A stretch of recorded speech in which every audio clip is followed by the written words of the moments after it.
doing some more adjustments. Well, you sound good there. Sound really good there. Okay, great, perfect. Yeah. All right. I'm recording on my laptop for the first time since I replaced the hard drive. The last time I tried to do this, it was just before some very important hardware died, and I sounded like crap because it was just the Craig recording for like 20-30 minutes of the podcast. But I've since ripped the guts out of this stupid fucking thing, so maybe it's gonna be better. I know it will. It's funny, I have to be on my laptop too right now, so hopefully it holds up. Jesus Christ, this is a real shoestring kind of assemblage here. Unbelievable. But, we'll get it done. Hell yeah, bruh. By any means necessary. That's right. We're gonna fucking get in there and make this happen, by God. Hey everybody, welcome to Press X to Podcast for the week of September the 7th, 2020. This is episode 319, and you're listening to me, I'm Paul. Alongside me today, I've got James. Yeah, hello. And I've also got Rhett. Hello, everybody. It is good to be back in the saddle. Are you literally or figuratively in the saddle? Figuratively now, hopefully literally later on. All right, buddy. That's a Getting her done. Yeah, baby. cool, fun idea. Doing some saddling. Possibly some bridling. Christ, bridling. Well. Yeah, the clanging and banging is done. That was 2 weeks ago. Saddling, bridling, and yeah, no, that'll be good. Giddy up, baby. That'll be a nice Wednesday night. It will. It will be a nice Wednesday night. And, we're making this happen in spite of, I guess, seems like most of the states being either literally or figuratively on fire. Yeah. JFC. We're mercifully safe north of the border, but Yeah. Well wishes to anybody in the path of fire and or the COVID. Truly. It's getting bad. Like, it's been bad, and just stay home, people. Just stay home. Watch movies. Play video games. They're literally giving you permission to do nothing. Do you know how badly you would have wanted that a year ago today? Straight up, man.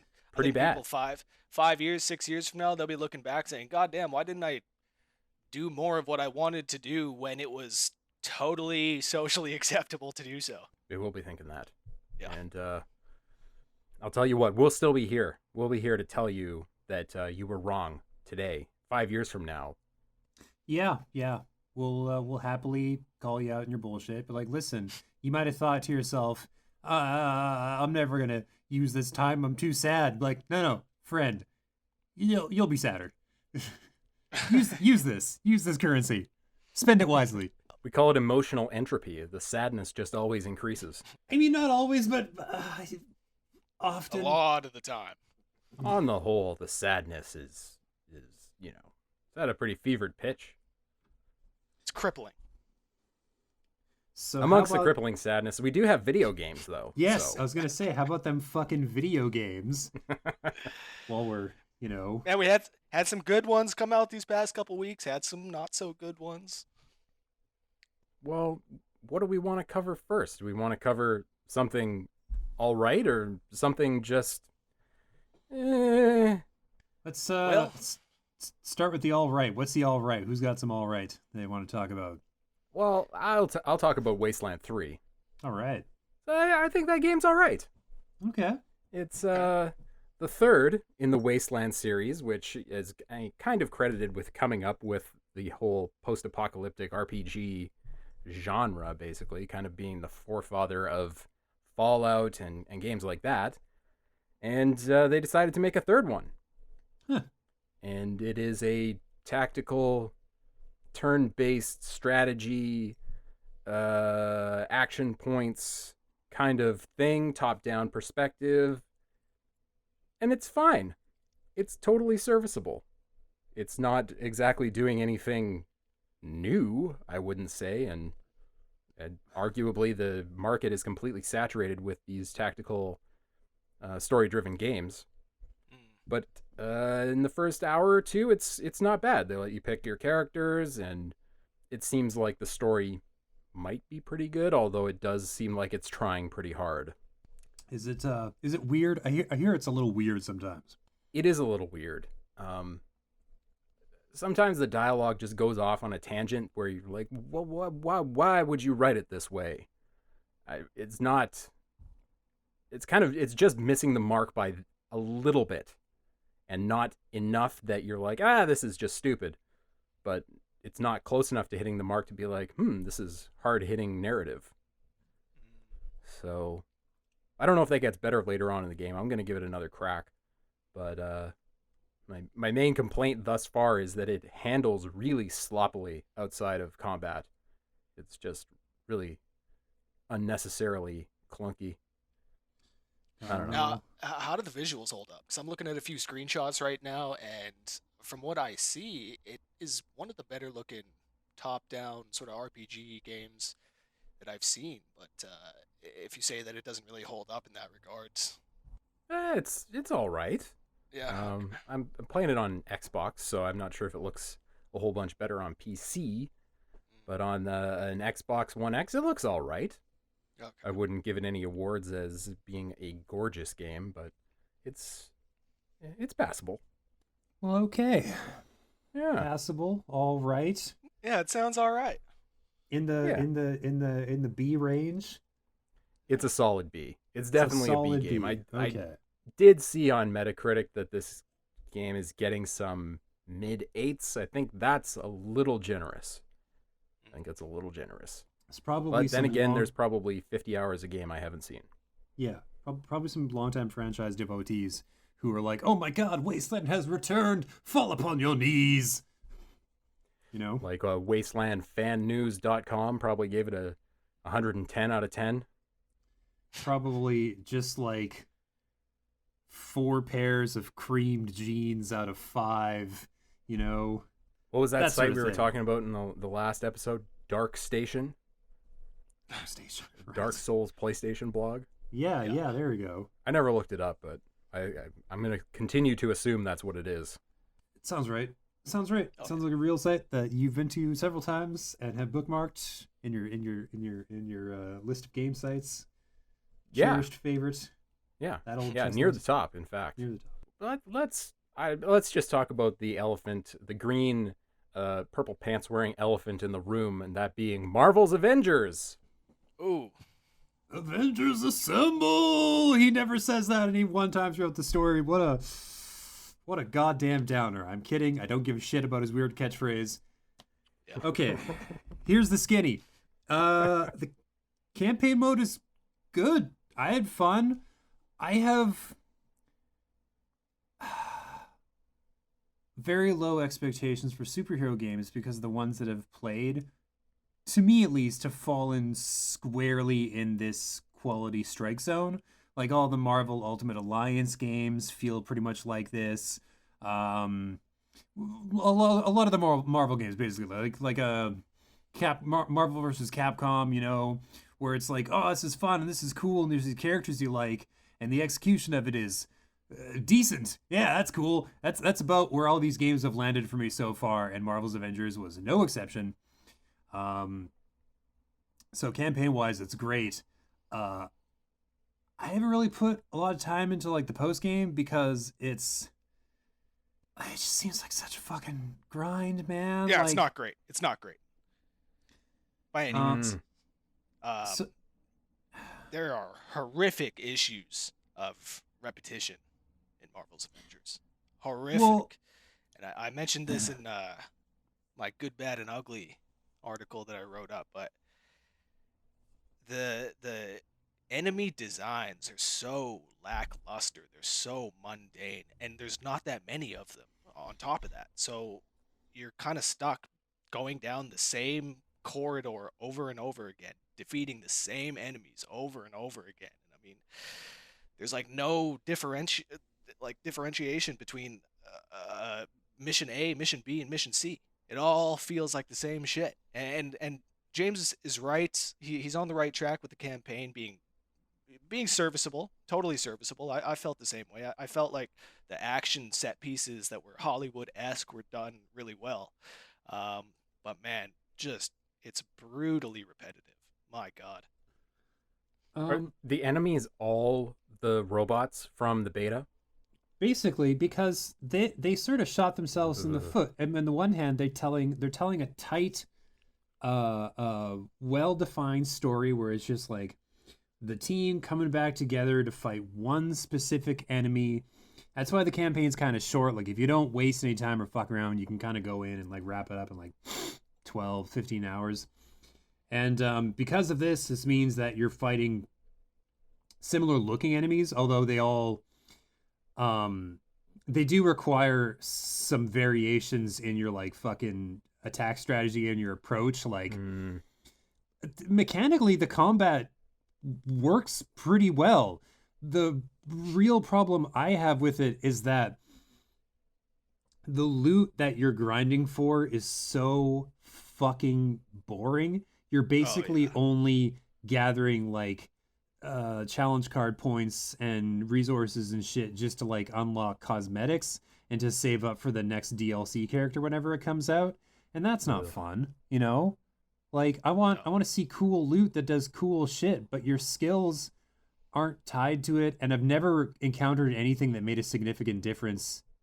You know what I mean? Like in your playstyle or like your approach or whatever. It's just the green arrows go, or there's more green arrows than red, so I guess put this one on, and then you can like power them up with resources so that the green arrows go up more.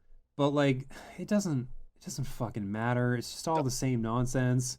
It doesn't make a difference, and that's one thing that I felt like the campaign was really struggling with. I don't know if you found this to be the case, James, but like there are serious difficulty spikes all throughout this game. Did you?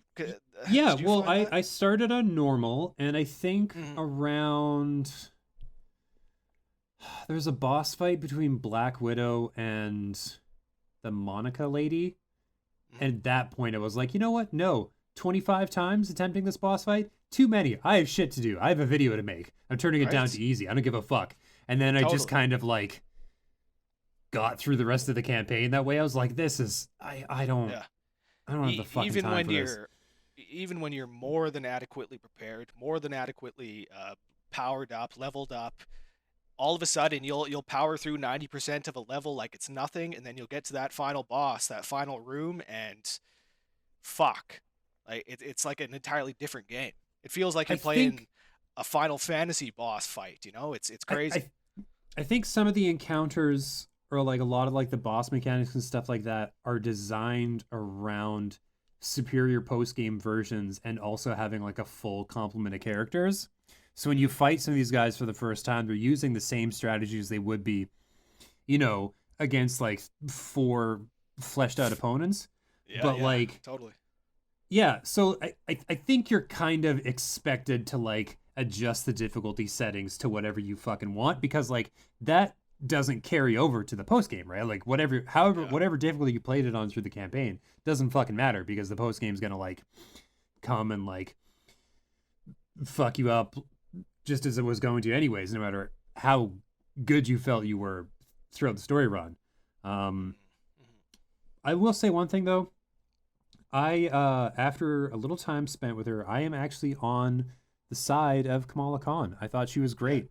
I think she's really goddamn annoying at first, but I think she's kind of meant to be, because everybody around her thinks she's a pain in the ass because she's an obsessive super fan. And then she's still that, but also she has powers, and that makes it better somehow. I don't understand it, but that's what happened. Negative. Kamala Khan is possibly the worst Avenger I've ever... one of the worst superheroes I've ever seen created. Aside from how unimportant she is in the grand scheme of things, her powers are that of a poor man's Mr. Fantastic. She stretches, but has a fraction of the brain power. And her special ability that makes her gigantic, it turns Kamala into nothing more than a gigantic version of the Hulk. She has her lumbering smash attacks. It literally feels like you're just playing as a bigger version of the Hulk. Kamala, she's a gotta perfect, go home. she's a perfect audience proxy, and Mr. Fantastic can go fuck his hat, and Oh, I stand on that hill. Mr. Because Fantastic would whoop this little girl. And now, am I really supposed to care about her fan fiction contest? it's a portal into the story. She has to have a reason to even be on the scene in the first place, and because she's a regular ass human being, there is no reason for that isn't going to be kind of fucking stupid. So they pick something that like connects her to the audience. You know, people who write fan fiction, which, you know, are out there. Rhett, don't go That's what this game feels like. That's what this story feels like. It feels like a 12-year-old girl wrote fan fiction and they turned it into a game. The discourse out there seems like it's somewhere between you guys, where yes, Kamala is somewhat endearing by the end of the game, but it's just not long and fleshed out enough to make that audience portal into the world work or make it feel real. It's just it is what it is, and it's kind of surface level. That's fair. Plus, I actually liked playing with her. I don't know, because she has this thing where like she's up in the air and she like does the like stretchy kick, or she'll like you hold down like the punch button or whatever, and she does like one super strike down, and then you just keep repeatedly tapping it, like juggling it as long as you're in the air, so you can get like 5 or 6 more in before you hit the ground. It's pretty dope. Plus, she can heal, which is like a huge advantage. Some characters can and some characters can't, and I've got no fucking time for the ones that can't. No, because it's just such a pain in the ass. That will be a big reason she's brought into like team games. I think the healing is definitely a big power. Yeah, it's actually pretty fucking useful. So I got a question. I was watching a stream of this game, and Yep. it was featuring one of the Tony Stark sections, and I want to know who wrote this character, because it's not Tony Stark. It's most of the time it's basically Deadpool. Yeah, The amount of snark that's coming out of Stark's mouth is Deadpool. yeah, and they even give him a little bit of flow early on in the game. You know, he's you find him and he's got his hair growing out a little bit, beard, man, he's looking good. Ready to unleash a slap shot from the point. About that level, yeah. Yeah. I personally found Tony Stark to be kind of what I expected from the character. Like, because like he's kind of always been this kind of asshole, or if he wasn't before, he's definitely written that way in the comics once the movies happened.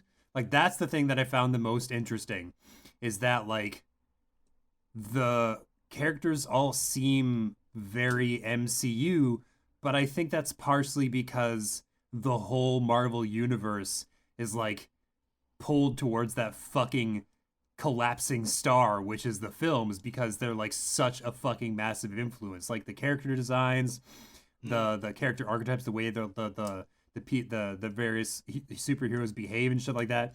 That's the sort of thing that's been bleeding over into the comics ever since the movies started coming out, because it's like they've turned these fucking nobody characters into household names and like and they're like, well, obviously people like these versions of them, so yeah. That's a good point, though, because I was thinking as I was playing it, I remember when Square Enix was out, they were boasting about how this is going to be an all original storyline, completely new. You've never seen this before. And then you start playing the game, and it is the most run-of-the-mill superhero storyline you could imagine. You know, everything starts off good, everybody's happy, a bad thing happens, the heroes get split up, and then we've got to bring them back together to defeat Earth's newest threat. You've seen this story a million times before. Rhett, I have terrible news for anybody that basically what I'm saying is that once you develop the ability to think critically about the media you consume, it's really, really important that you never at any point go back and analyze any of the comic book stories you've read, because you will notice patterns emerging that are sort of poured in concrete and fucking impossible to escape. Yeah, just a little little thing that I've learned. It's just like, oh, stories all seem very familiar. This like, and this is like every game adaptation of like a superhero story that's ever come out. It's like, well, there's a 8 to 10 point trajectory we have to follow, and we cannot deviate for even a moment, or else the shareholders will fucking kill us and then themselves. Good point. Good point. Counterpoint to that, though, even if they're still following that kind of structure, what makes the biggest difference is when they do the groundwork to make you care. So the big examples just off the top of my head would be Into the Spider-Verse for movie's sake, and the Marvel Spider-Man PS4 game. They do the groundwork, like in the Spider-Man game, with Otto Octavius to make you care about his fall into madness. Yeah, Yep. You know it's going to happen, and like it's obvious as soon as you meet the character. Like this is going to happen. He's going to be a bad guy either at the end of this game or in the next game, and so they really have to put a lot of time and effort into making that relationship between him and Peter make sense and make it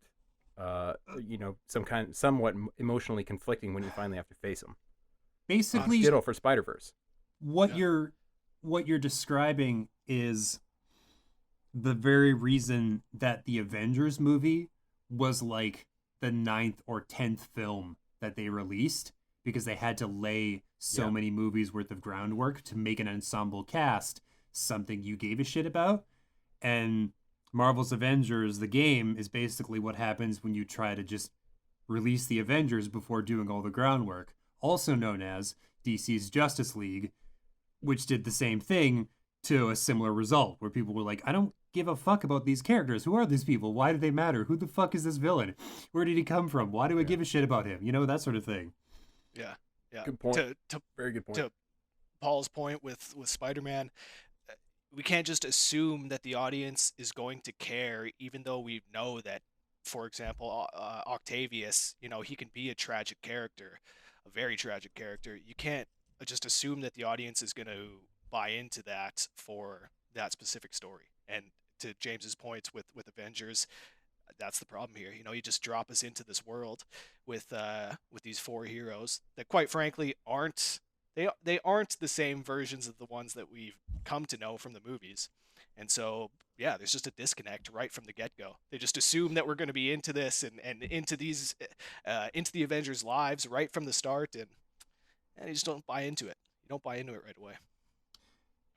To me, it felt like the writers were sort of counting on the audience having a certain back catalog of comics under their belt, because a lot of the relationships are just like, yeah, if you've read the comics, then you know exactly why this is the way it is. And there's this one bit where like Bruce and Tony like fight like almost immediately after they meet up, and you're just like, we didn't build up to this in any way. This is just like how we're introduced to these two characters outside of their like superhero fighting forms.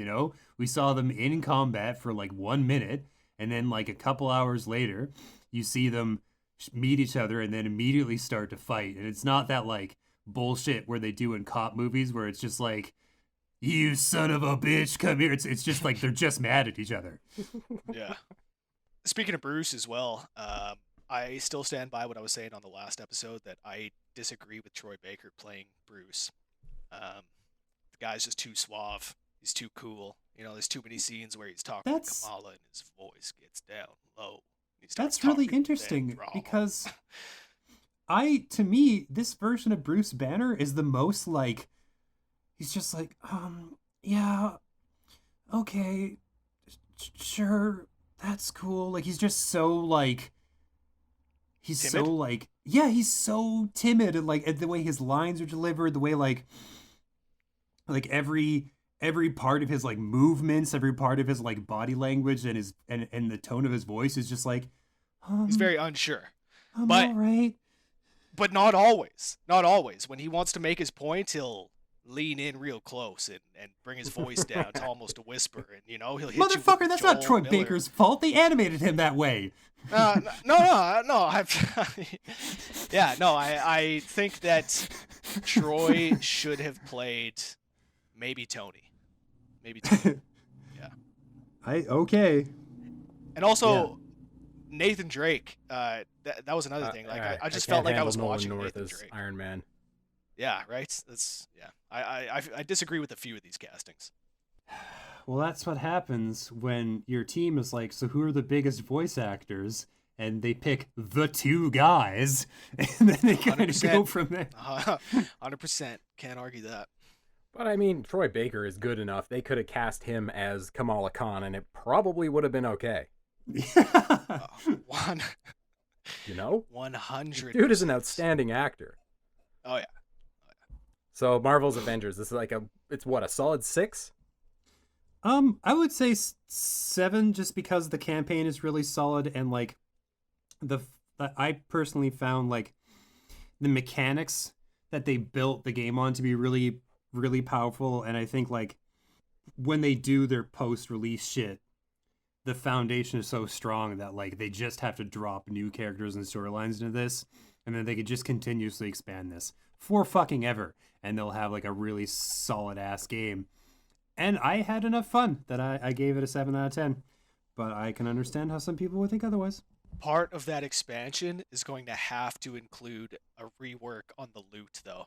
The way the loot system is right now, James, he was making the point earlier, it's just not going to hold up long term. What gave away the loot system to me is playing the beta when there was a button to automatically equip best loot. That means your loot doesn't matter at all. Yep. Like you just push that button once per level and dismantle all the other gear, because who the fuck cares? Heads up, fun fact, if you actually just do that, you will shoot yourself in the foot almost immediately. Oh. Yeah. Okay. Yeah.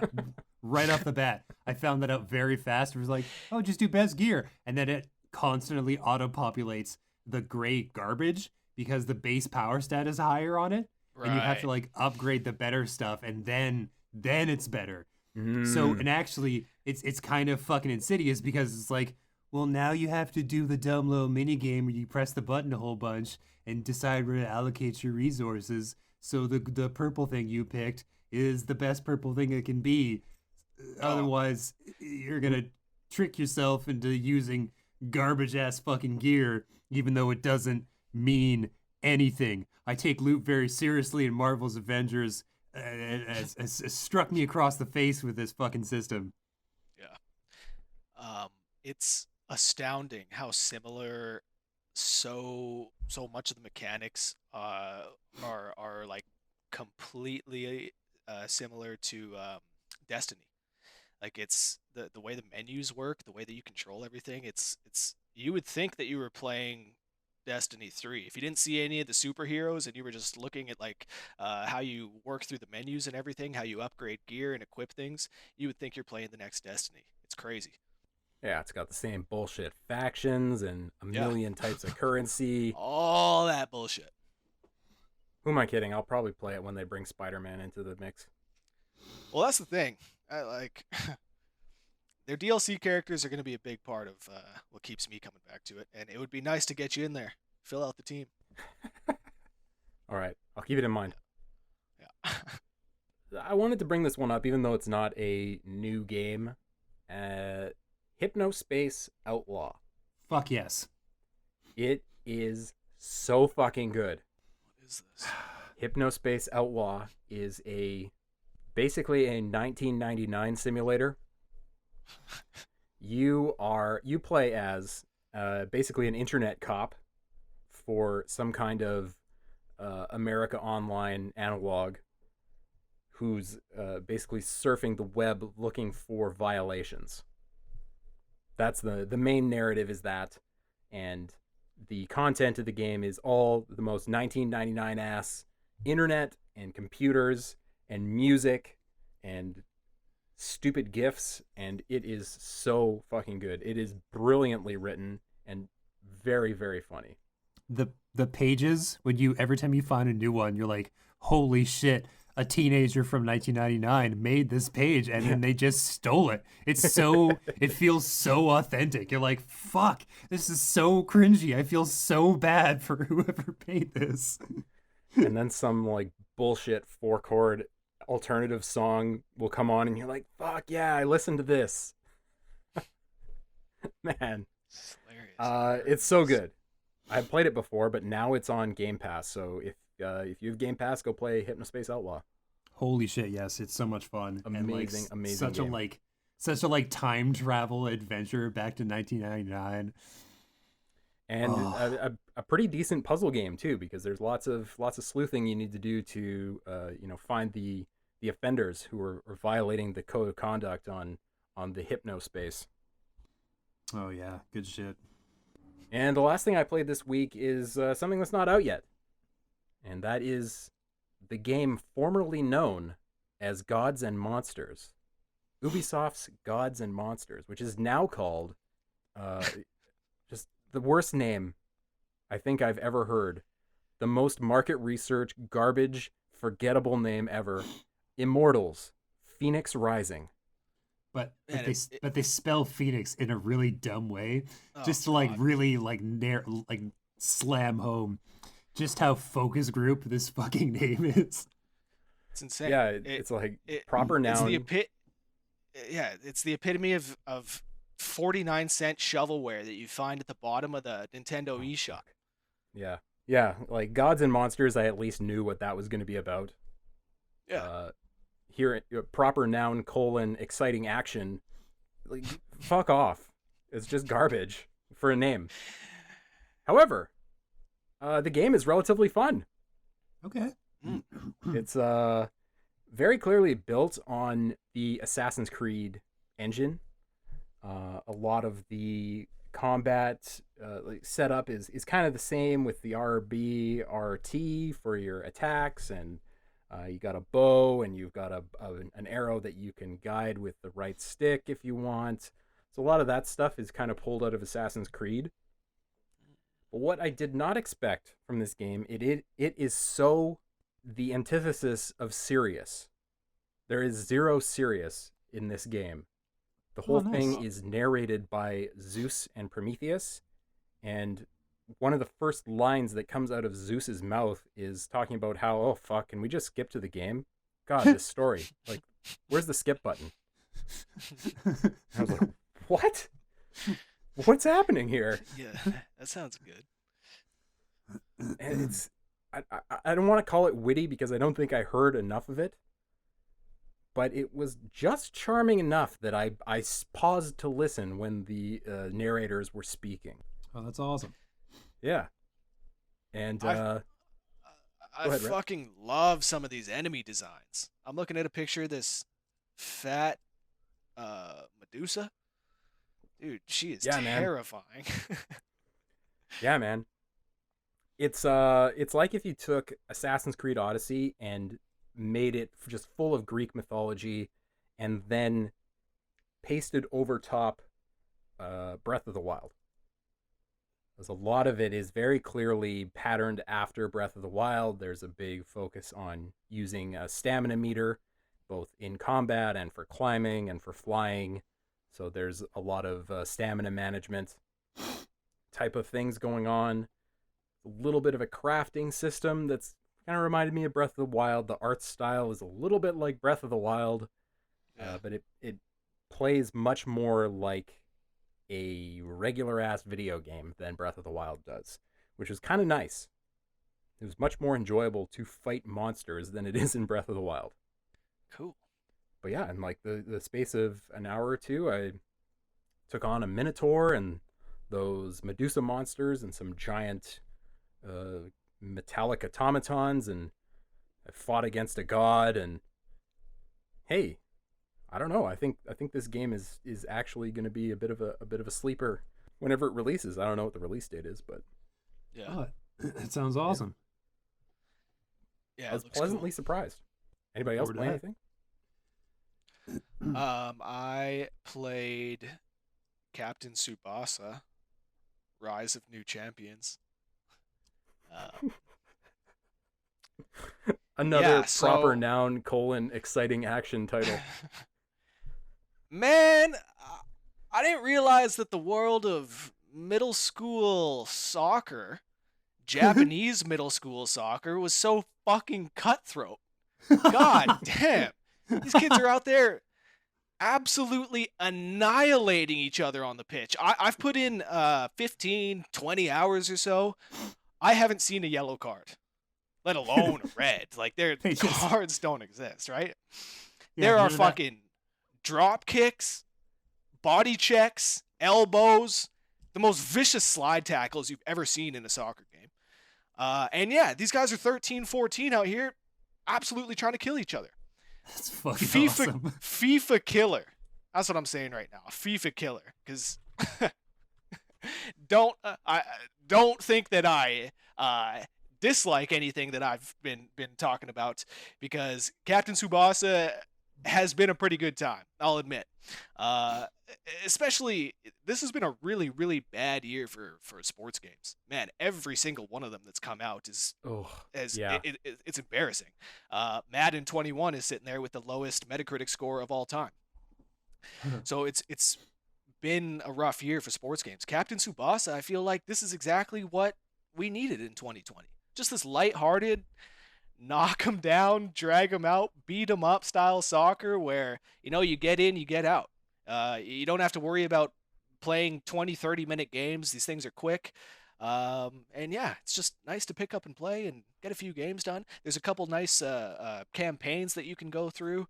Um, yeah, good game. And then the online actually is done quite well. They basically stole the FIFA formula where you have seasons and you compete over a set amount of days to earn a number of points that you'll need to advance to the next tier in the next season.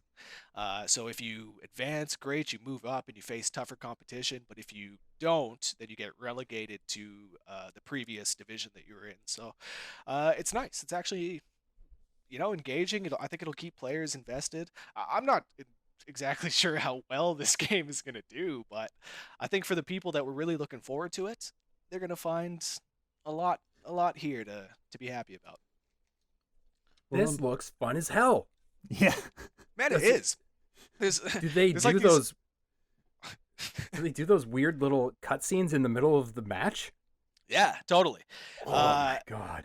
It's a good time. Now, those cutscenes, no doubt about it, they get repetitive. Like, there's 2, 3, maybe 4 different goalie save animations. So, like, you're seeing the same kind of save slash goal every time, pretty much. But the act of working the ball down the pitch, getting your guys lined up, making your way through. They've got like a easy to pick up and master deke system where you don't have to worry about doing anything on the stick. You just basically press the one of the trigger buttons in time with the defender that's coming to tackle you, and if you do it right, you'll just get like this little animation where you work your way around the guy and you're off down the field. So easy to pick up and play for people like that. And then yeah, so those cutscenes that play in the middle of it are a good time. I mean, other than the Sounds- repetition. Yeah, like seeing so like the good. falcon kicks and the tiger kicks and all the crazy moves that they do, and seeing guys like shoot the ball 50 feet into the air and then they bounce off of each other and they're kicking the ball like it's like a pinball thing going on. Man, it's crazy. It's a good time. And did you play Tony Hawk at all, Red? Oh, I've been crushing it. Yeah. Let's talk about Tony Hawk. It's fucking amazing. What a wonderful blast from the past this has been. I never played the HD remaster that they did on the last gen systems, but I heard that it wasn't very good. So, forget that. These 1 and 2 remakes are incredible. Um, it really makes you wonder what the hell Activision Neversoft had been thinking with this series for the past 15 years. Um, the formula was always there for them. They they tried to make these games too complicated. They tried to always one up themselves. They tried to fucking release a Tony Hawk game with a physical board that you would actually ride, and it's just like, Oh, man, Jesus. you guys got so far away from what made these games good, and these remakes prove that. They're amazing. The levels are incredible. Like going through them and relearning them, but it's not like you're relearning them because all of the like objectives are going to be in the same space. So it's kind of just like this weird, wild nostalgia trip as you go through these levels that they seem different, but they're not. It's kind of like riding in your own car in the passenger seat, if that makes sense. Just everything is just slightly different, but it's not a bad different. It's just different. And man, the new characters and the customization that they give you, and the way that the online works, like it's really easy to party up and get everybody going together. Um, Man, these remakes, I believe that they've set a new bar for how Wow. these should be done. The Resident Evil remakes are amazing. Don't get me wrong, but I mean it's tough to compare these two games too. They're so different. Um, but yeah, just I really can't find anything wrong with them. I've been having a Hmm. good time. Nice. How much of your feelings on it do you think is based on nostalgia versus the game actually being good? So the skateboarding is great. I mean, if you are a fan of Skate or Skater XL that's just come out, Tony Hawk's probably isn't for you. But if you are a fan of like, arcade gameplay, not necessarily skateboarding, but just like an arcade representation of a sport or an activity, then Tony Hawk is great for that. It's super satisfying to discover a new line, just for example in the school map, to discover a new line that's like jumping off of the rooftop onto a rail over to a bench, over to a planter, into a half pipe. It's just super satisfying to discover that sort of stuff and to uh, knock down the objectives that they have set up and to level up your characters and to like discover all the gaps that they've got throughout the game. There's just a lot of Yeah. like old school fun in it. And I guess saying old school fun, that does make it sound like I'm looking through the nostalgia glasses, but I think that anybody could enjoy these. I really do. I think if you're a fan of skateboarding, anybody could enjoy them. The soundtrack is fantastic as well. Um, yeah, it's a lot of fun, man. A lot of fun. I feel like eventually Activision is gonna run out of old games to remaster, but in the Yeah, meantime, I'm perfectly happy for them to keep going and just remaking their Spyros and their Crash Bandicoots because they totally. seem to have that shit on lock. Yeah, They're all really good.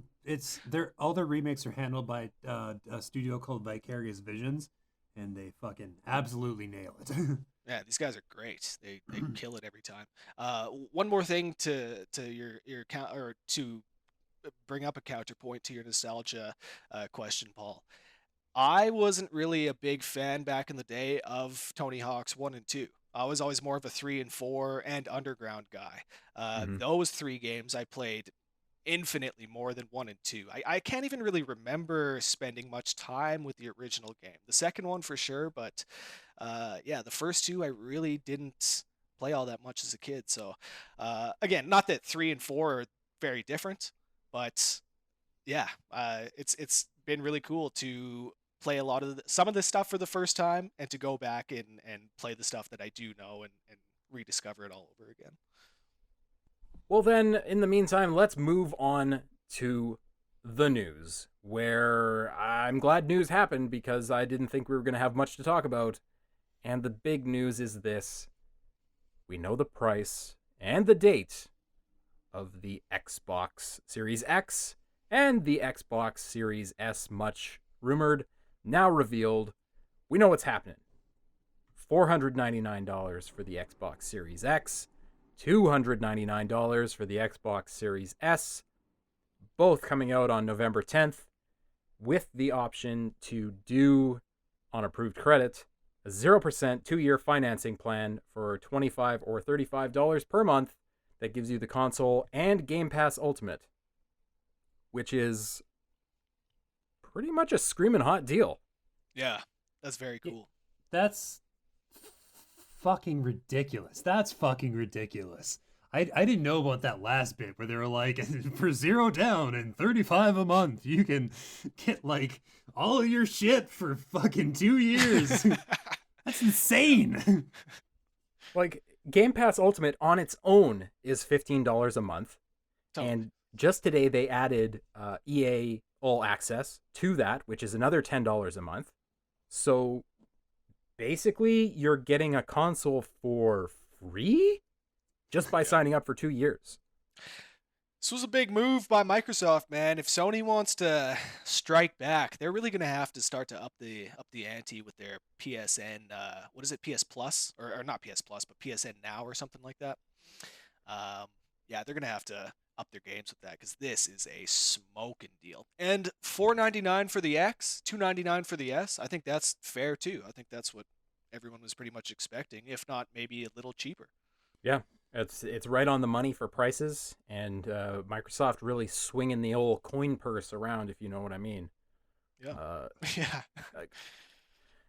When this came out, especially with the all access portion of it, it really seems to me like we've got now 3 different streams of companies that are doing different things with gaming. Previously, we had Nintendo doing their Nintendo thing that they always do off on the side, and then Sony and Microsoft were beating their heads together trying to get the same people. Now, with this, especially given that they don't really have a first-party game to bring out this year, Microsoft is doing a third thing. Yeah. Like, especially with that $2.99 for the S, this becomes a perfect second console for people who have been PlayStation players, or people who are on a budget, or anybody who has previously found it hard to get into video games or get into consoles, because this is an all-in thing that, you know, if you give up your HBO, you can have an Xbox and, you know, download 100+ games day one and play them. Yeah.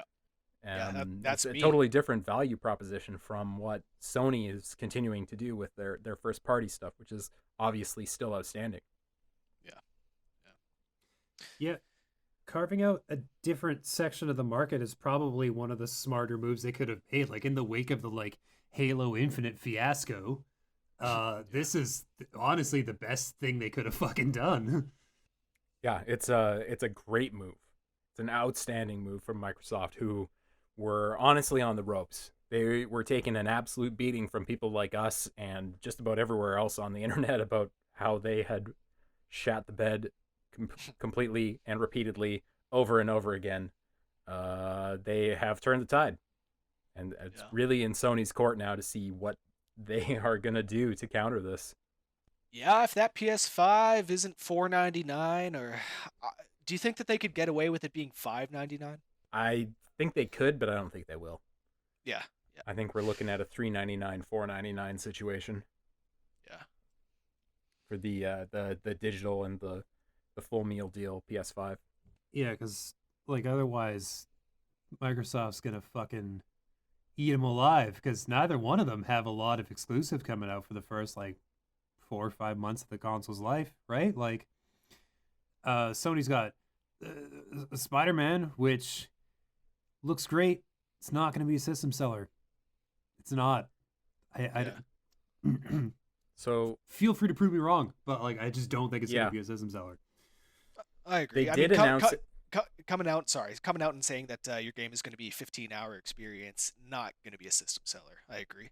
Yeah. Also not a full price game, so fair, very fair. They did announce at Gamescom. They didn't give a specific date, but the Insomniac guys did say that Ratchet & Clank is a launch window game. I assumed that it was end of 2021, but it sounds like if it's not day one, it's by like January. Okay. The last Ratchet & Clank was, what, 2017? Did that come out? 2016, I think. 2016. So yeah, it's been almost 5 years. You got to figure they've been working on this one for a while. A launch title, I mean, sure. And I think that game's a real sleeper. Was looking at the video of that game. Like, this is a so next gen game. Just the number of things that are fucking going on screen in that game is absurd, and nothing else has come close up to this point. Yeah. I think that is really going to be, if not a system mover, the game that people are going to want to sit others down in front of and go, holy fuck, look at this. For sure. It's going to come out. It's going to be getting 9.5s, 9.6s, 9.7s across the board, and people are going to be, they won't be able to shut up about it. And then Demon Souls, I guess, if that pans out as well. That's not a system seller either, but that's something that the hardcore will absolutely latch onto. Initially excited, but now I feel like I'm pretty much ready to swear off Soulsborne games forever, unless That somebody makes Mortal an Shell really incredibly fucked you up, compelling eh? game.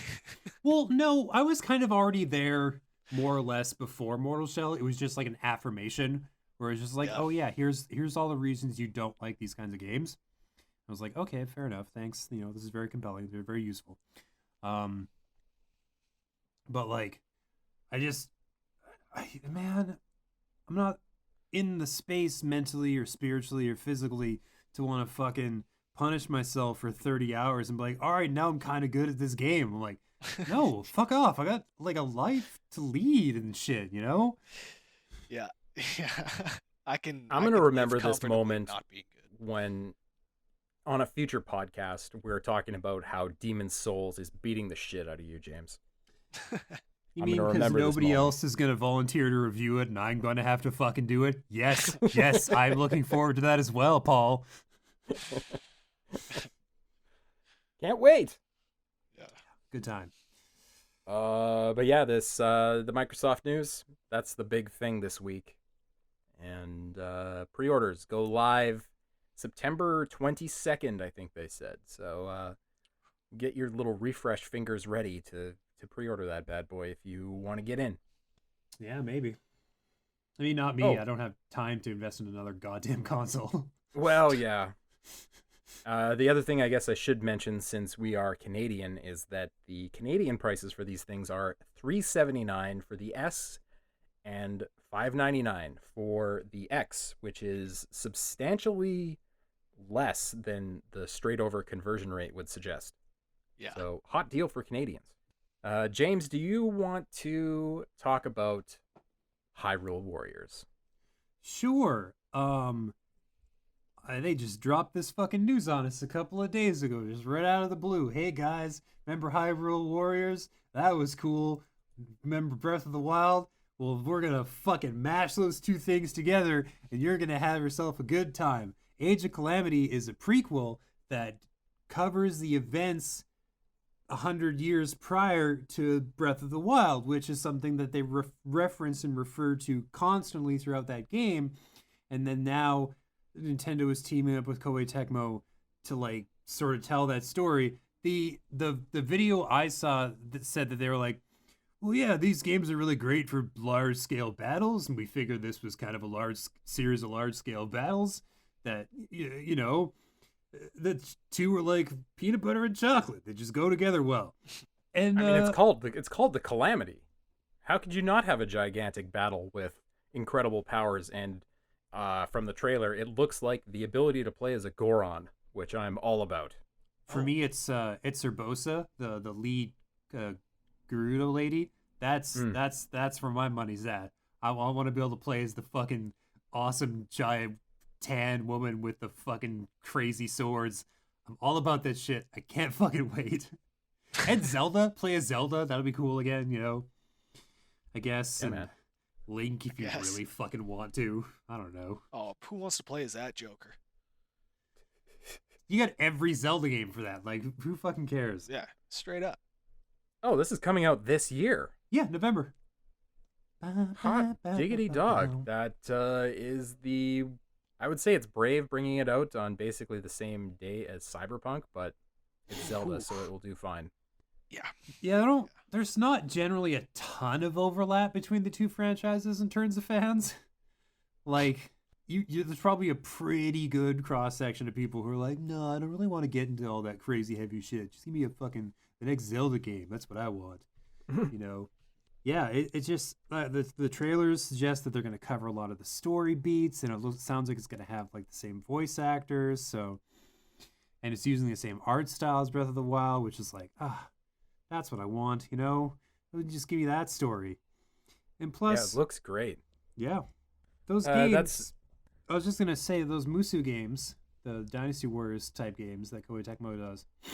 They kind of live and die on the fucking characters in them, because like the gameplay is the same literally every time for every installment forever, going far back as they started fucking making them. But like if it's with characters you like, then you have something to latch onto, and then you like trick yourself into caring about these people. So I'm definitely gonna play this one. Hey man, I got nothing against those games. I got very fond memories of the Dynasty Warriors series, just shredding thousands of opponents as my boy Liu Bei. Fuck yeah. It's not Liu Bu? I thought it was Liu Bu. Well, there's Liu Bu, but there's Liu Bei. Oh, that's different. Oh, okay. Fuck me. Liu Bu's got the giant stick. Liu Bei is the... he always had the green army. Okay. Oh yeah. Okay. No, Liu Bu is always my jam. He was awesome. Oh yeah, Liu Bei. Oh yeah, that was like a cheat code though. I'd whoop that ass in 2 seconds with Liu Bu. Hey, maybe I was kinda high when I was playing these games, and somebody like Liu Bu was advantageous. All right. Compensate for your reaction time. Yes. Yeah. I understand. Liu Bu's got its time and place, man. Don't get me wrong. But anyways, that's not all Nintendo had to talk about in the last little while, because they did a whole Mario thing. Yeah, goddamn, that was a big drop. Sort of. Yeah. Sort of. I mean, they dropped that Mario Kart Live thing. Oh god, that's gonna be so expensive. Yeah. So expensive, and like how many households are gonna be able to come up with the adequate space? The trailer, I know the trailer, like they moved the track around and everything, but they didn't exactly make it look easy. They have a very specific audience in mind for this one, I think. Yeah, it's another Labo style side project that they want kids to buy or want kids to ask for the holidays, and they will, and parents will buy it. And that little real life Mario Kart will sit in the closet for the rest of time. Yeah, or you'll be walking, you'll be bringing dinner to the table, and you'll step on it and fucking crash through the table. So yeah, take a spiny shell to the big toe. Yes, good luck, moms and dads. But Mario 35 looks kind of cool. Oh yeah, potentially. It's one of the. It's basically using the same model as Tetris 99. Mm-hmm. So you play like a regular old school original Super Mario Brothers level, and every time somebody else defeats an enemy, it shows up on your screen. And so you and a whole bunch of people are like shooting Koopas and Spinies and Goombas at each other, and then it just gets harder and harder as like more people get eliminated. It sounds like a lot of fun for somebody else. It isn't me, because I don't throw down with that sort of shit. But I get it. There's an appeal there. Is this the one that they said is only going to be available until the end of March next year? One of two projects. This is only available to the end of March, and these 3D All-Stars is only available to the end of March. Why? Because more people will buy it that way. What do you mean, why? Why? But like the way they made it sound is like it's only going to be playable for these months. It's hard to say with the Mario 35 one, because that's digital only, and you have to be online for that one. But 3D All-Stars, I think they're just going to only sell it for like 6 months, and then probably put the individual titles up in the eShop a few months later for like slightly less money. But why? Why the March 31st deadline? That it makes no sense. It makes perfect sense. It's the end of the financial year. Okay? They want to get as much money as they can before the end of the financial calendar year. And then when the rollover happens and it's no longer the 35th anniversary anymore. They did the same thing when they re-released Super Mario All-Stars for the Wii, which was basically the Super NES cart, but like on a like Nintendo Wii disc or whatever. And then like they took it off the market after a certain amount of months. They do that shit all the time with their games. They're just like, this is available for this many months, and then it disappears. The only difference between this and most of the games they release is that this time they're giving us the specific window that it's available for. Other times they'd be like, hey, I want to buy this thing. Sorry, Nintendo treats their shit like it goes in the Disney Vault. It's gone forever. Until they decide to like trot it out again, because it appears to work. But yeah. Now, for somebody such as myself that has never played Mario 64, never played Sunshine, never played Galaxy, yeah, should I pick this up? Yeah. These games Are these games still going to hold up in 2020, 2021? Yes. Okay. You should play 64 first, and then you should skip Sunshine and never play it, and go straight to Galaxy. Yeah, I like Sunshine. No. I thought people love Sunshine. Sunshine is great. Sunshine. Fuck Sunshine. No. Flood is... God, it's... I don't know. They were creatively bankrupt at the time, I think. I don't know. The GameCube was a weird time. I don't think anybody should ever play Sunshine. Galaxy is a better game. Interesting. I think it's interesting that they've adjusted the controls to, work with the Joy-Cons now. Looks like there's going to be some Mario Odyssey-esque type controls going on, at least in Galaxy. Mm-hmm.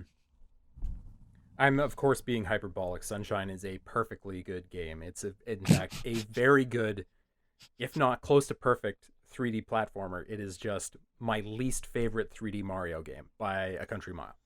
But yeah, 64 holds up really well, and Galaxy is incredible. Cool. Looking forward to it. And yeah, what else? What else did they announce? They're doing a new version of Super Mario 3D World early next year. It's called Mario 3D World plus Bowser's Fury, so I guess it's going to have some new content tacked onto it. Yeah. And that's another pretty good game. It's a pretty fucking good game. And then they're going to bring it back for the Wii Switch so more people will play it. And I think it's a great move. People will pay for it. It's a great game, though. Yeah, no, it's a fucking rock solid title. The cat suit makes it all worthwhile. It's a super clever mechanic, actually. Yeah, it's interesting that they stuck with that sort of same model that they had for Super Mario 3D Land on the 3DS. Yeah. For 3D World, and kind of kept it separate from the mainline Mario games. It's great solo, but it is a lot better with other people. Oh god, until you get into fist fights over the crown, over who has the crown at the end of the level. Yeah. Yeah, and then like when you're doing with multiple people, you can like whoever scores the most wins the crown at the end of the stage, and that is a great way to get into some serious fights. It's so fun. Oh man, Justin, if you're listening, I'm sorry.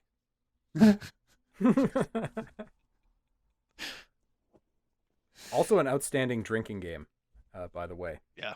Yeah. Yeah, I'm not going to say more. I'll just let you figure out how that works. I am curious. Well, if you lose, you drink. There you go. That's it. Okay. Wow. You said you weren't going to say more, then you did say more, but you barely said any more, and it makes perfect sense. Okay. I got to keep some semblance of mystery going here, James. That's right. Yeah. Keep the flame alive. Yeah, like what Paul's not telling you is that he actually has 4 cat suits in his closet. And he brings those out during the game. So meow. Yeah.